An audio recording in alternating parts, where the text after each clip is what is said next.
देखु मु 1991 मसीह शिक्षकता जीवन मोर आरंभ करी से जहाँ देखी जड़े शिक्षक हिसाब से जहाँ देखी आज भी से परिस्थिति से भली रही शिक्षकों को तांकर ज्ञान शिष्य मानक बा छात्र मानक देवार अवसर नाही आइडियोलॉजी पिला देवार सुजोग नाही तेणु निश्चित भाव में शिक्षा नीति रे परिवर्तन आवश्यकता रही जो थी कि शिक्षक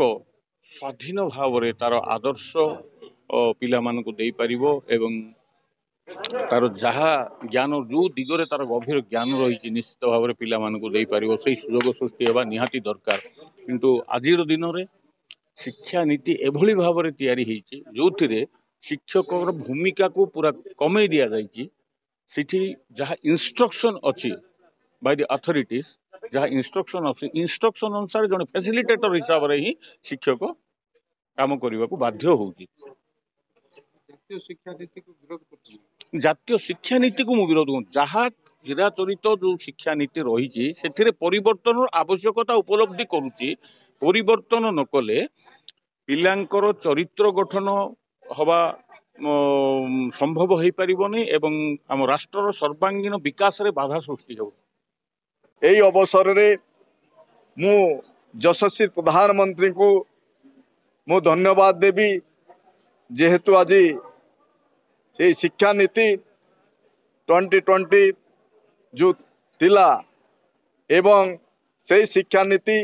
ओडिशा प्रदेश रे लागू ही न पारितिला एवं गत दिन रे जो प्रकार थिला एवं आपण देखुथिबे आज गोदावरी आदर्श विद्यालय कथा कहतु एवं जो कॉलेज माने जो गड़ी उठी नूतन भाव एवं विशेष करी आमर जो आदिवासी अंचल रे एकलव्य मॉडल स्कूल विद्यालय जो होची आपण माने स्वयं देखिथिबे आज प्रत्येक ब्लॉक रे एकलव्य विद्यालय मध्य गड़ी उठी तेणु मु धन्यवाद देवी आमर यशस्वी लोकप्रिय मुख्यमंत्री मोहन चरण माझी जी को आज नुआ शिक्षा नीति आनिबारे गोटे आग्रह प्रकाश करिसंती।